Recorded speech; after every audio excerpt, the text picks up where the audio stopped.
ദൈവനാമത്തിൽ മഹത്വമുണ്ടാകട്ടെ. ദൈവേഷ്ടം യൂട്യൂബ് ചാനലിലേക്ക് എല്ലാവർക്കും സ്വാഗതം. ദൈവകൃപയിലൂടെയുള്ള ഈ യാത്ര എന്ന സീരീസിൽ ഇന്ന് നമ്മൾ വേദപുസ്തകത്തിലെ ഏറ്റവും അത്ഭുതകരമായ ജീവിതകഥ പഠിക്കുകയാണ്. യാക്കോബിന്റെ കഥ. ഒരു ചതിയനെ, പിടിച്ചുപറിക്കാരനെ ദൈവം എങ്ങനെയാണ് ഇസ്രായേൽ എന്ന ദൈവത്തിന്റെ പ്രഭുവാക്കി മാറ്റിയത്? ഈ കഥയിൽ നിങ്ങളുടെ ജീവിതത്തെ മാറ്റിമറിക്കുന്ന ആഴമായ പാഠങ്ങൾ ഒളിഞ്ഞിരിക്കുന്നു. ഉൽപ്പത്തി 28 അധ്യായത്തിൽ നമ്മൾ കാണുന്നു, യാക്കോബ് തന്റെ ഭവനം വിട്ട് ഓടിപ്പോകുന്നു. ഏശാവിന്റെ കോപത്തിൽ നിന്ന് രക്ഷപ്പെടുവാൻ റെബേക്ക അവനെ തന്റെ സഹോദരനായ ലാബാന്റെ അടുക്കലേക്ക് അയക്കുകയാണ്. ഏകദേശം 70 വയസ്സുള്ള യാക്കോബ് അപ്പോഴും അവിവാഹിതനായിരുന്നു എന്നത് ശ്രദ്ധിക്കേണ്ട കാര്യമാണ്. 28:11 ഇങ്ങനെ പറയുന്നു, സൂര്യൻ അസ്തമിക്കുകയുണ്ട്. ഇത് വെറും ഭൂമിശാസ്ത്രപരമായൊരു വസ്തുത മാത്രമല്ല, ആത്മീയ അർത്ഥത്തിലും യാക്കോബിന്റെ ജീവിതത്തിൽ അപ്പോൾ സൂര്യൻ അസ്തമിച്ചിരിക്കുകയായിരുന്നു. അവൻ പിടിച്ചുപറിക്കാരനും ചതിയനുമായി ഈ ലോകത്തിന് വേണ്ടി ജീവിക്കുകയായിരുന്നു. എങ്കിലും ദൈവം തന്റെ കരുണയാൽ യാക്കോബിനെ സന്ദർശിച്ചു. ഒരു സ്വപ്നത്തിൽ ഭൂമിയിൽ നിന്ന് സ്വർഗത്തിലേക്ക് എത്തുന്ന ഒരു ഏണി അവൻ കണ്ടു. ദൂതന്മാർ അതിലൂടെ കയറുകയും ഇറങ്ങുകയും ചെയ്യുന്നു. ദൈവം അവനോട് പറഞ്ഞു, ഞാൻ നിന്റെ പിതാവായ അബ്രഹാമിന്റെ ദൈവം. നീ കിടക്കുന്ന ഈ സ്ഥലം മുഴുവൻ നിനക്കും നിന്റെ ഭാവി തലമുറകൾക്കും അവകാശമായി നൽകും. നിന്നിലൂടെ ഭൂമിയിലെ എല്ലാ ജനങ്ങളും അനുഗ്രഹിക്കപ്പെടും.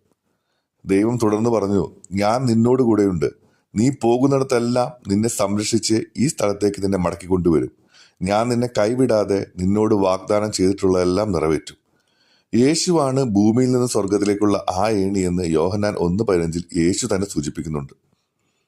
എന്നാൽ ദൈവത്തിന്റെ മഹത്തായ ഈ വാഗ്ദാനത്തോടുള്ള യാക്കോബിന്റെ പ്രതികരണം കാണുക. അവൻ പറയുന്നതിന്റെ സാരം ഇതാണ്, ദൈവമേ, എനിക്ക് ഈ കാര്യത്തിലൊന്നും വലിയ താല്പര്യമില്ല. എൻ്റെ ഈ യാത്രയ്ക്ക് വേണ്ടത് മാത്രം ചെയ്തു തന്നാൽ മതി. എനിക്ക് ആവശ്യത്തിന് ഭക്ഷണവും ധരിക്കാൻ വസ്ത്രവും വേണം. യാത്രയിൽ അപകടമുണ്ടാകാതെ എന്നെ സൂക്ഷിക്കണം. സുരക്ഷിതമായി എൻ്റെ പിതാവിൻ്റെ ഭവനത്തിൽ മടക്കിക്കൊണ്ടുവരണം. അവൻ തുടർന്നു, ഭൂമിയിലെ എല്ലാ കുടുംബങ്ങളെയും അനുഗ്രഹിക്കാനൊന്നും എനിക്ക് താല്പര്യമില്ല. ഞാൻ ആവശ്യപ്പെട്ട എല്ലാ ഭൗതിക അനുഗ്രഹവും നൽകിയാൽ എൻ്റെ സമ്പാദ്യത്തിൻ്റെ ദശാംശം ഞാൻ നൽകാം. നിർഭാഗ്യവശാൽ ഇന്ന് പല ക്രിസ്ത്യാനികളുടെയും ദൈവത്തോടുള്ള പ്രതികരണം ഇങ്ങനെയാണ്. അപ്പോൾ പരിശുദ്ധാത്മാവിനാൽ നിറയുന്നതിൻ്റെ ഉദ്ദേശം എന്താണ്? അത് കേവലം അന്യഭാഷയിൽ സംസാരിക്കുക എന്നത് മാത്രമല്ല, അത് ദൈവം തൻ്റെ ചില മക്കൾക്ക് നൽകുന്നൊരു വരം മാത്രമാണ്. രോഗസൗഖ്യം പോലും പ്രധാന ഉദ്ദേശമല്ല. പൗലോസ് പോലും തൻ്റെ ജഡത്തിലെ ശൂലത്തിൽ നിന്ന് സൗഖ്യം പ്രാപിച്ചിട്ടില്ല.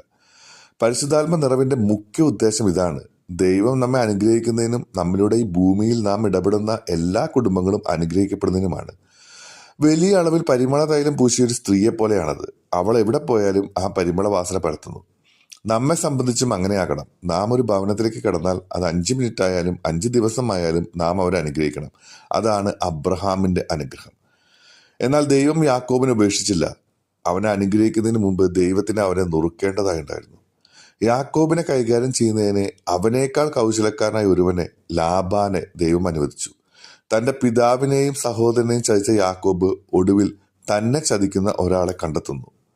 റാഹേലിന് പകരം ലേയെ യാക്കോബിന് വിവാഹം ചെയ്ത് നൽകി ലാബാൻ അവനെ ചതിച്ച രീതി വളരെ രസകരമാണ്. വിവാഹ വിരുന്നിൽ ലാബാൻ യാക്കോബിന് നന്നായി മദ്യം നൽകി. എന്താണ് നടക്കുന്നതെന്ന് പോലും അറിയാതെ യാക്കോബ് ഉന്മാദ അവസ്ഥയിലായി. കനത്ത മൂടുപടമിട്ട ഒരു പെൺകുട്ടിയെ അവന്റെ കൈകളിലേക്ക് കൊടുത്തു. റാഹേലാണെന്ന ധാരണയിൽ യാക്കോബ് സമ്മതം അറിയിച്ചു. പ്രഭാതത്തിൽ ഉണർന്നു കഴിഞ്ഞപ്പോഴാണ് അവൾ ലേയാണെന്ന് അവൻ തിരിച്ചറിഞ്ഞത്. ലാബാന്റെ മറുപടി ഇങ്ങനെയായിരുന്നു, ക്ഷമിക്കണം, ഈ പ്രദേശത്ത് മൂത്ത കുട്ടിയെ ആദ്യം വിവാഹം ചെയ്ത് അയക്കുന്നതാണ് പതിവ്. നിനക്ക് റാഹേലിനെ വേണമെങ്കിൽ 7 വർഷം അധികമായി എനിക്ക് വേല ചെയ്യുക. തന്നെ തോൽപ്പിച്ച ലാബാനിൽ തനിക്ക് ചേർന്നൊരു എതിരാളിയെ ഒടുവിൽ യാക്കോബ് കണ്ടെത്തി. അങ്ങനെയാണ് ദൈവം യാക്കോബിന്റെ മാനുഷിക ബലം ക്രമേണ തകർക്കുവാൻ തുടങ്ങിയത്.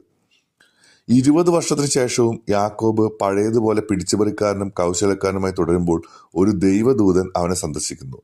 തങ്ങളെ ചതിക്കുകയും തങ്ങളുടെ ഉത്തരവ് അനുസരിക്കാതിരിക്കുകയും ചെയ്യുന്ന ഒരു ജീവനക്കാരനെ ഏതെങ്കിലും സ്ഥാപനം നിലനിർത്തുമോ?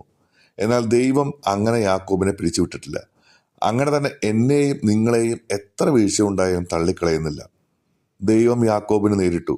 അവനുമായി മല്ലയുദ്ധം നടത്തി. അവന്റെ തുടയുടെ തടമുളുക്കി. നമ്മെ അവിടുന്ന് ആഗ്രഹിക്കുന്ന സ്ഥാനത്ത് എത്തിക്കുന്നതിന് അവിടുന്ന് കടുത്ത നടപടികൾ എടുക്കുന്നു.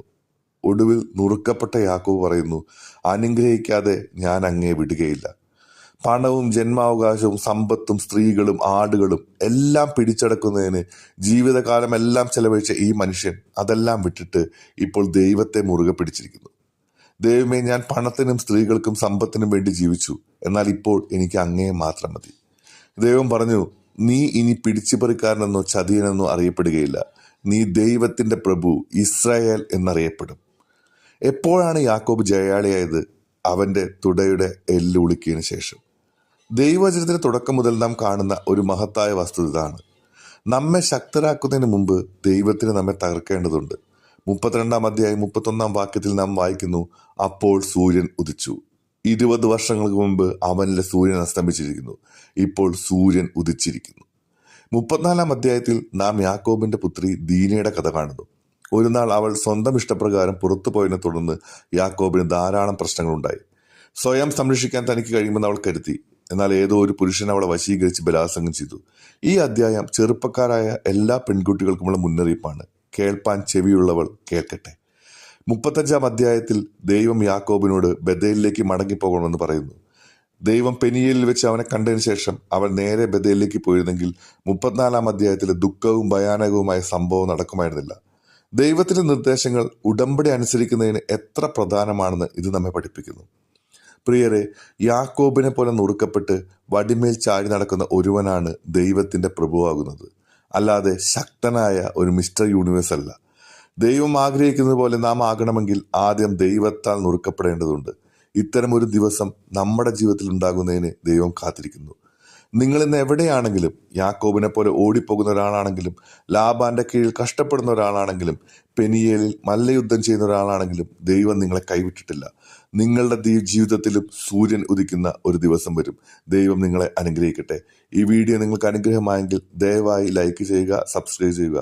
കൂടാതെ ബൈബിൾ പഠനങ്ങൾക്കായി ബെൽ ഐക്കൺ അമർത്തി എല്ലാ നോട്ടിഫിക്കേഷൻ ഓൺ ചെയ്യുക. ദൈവം നിങ്ങളെ സമൃദ്ധമായി അനുഗ്രഹിക്കട്ടെ. ആമേൻ.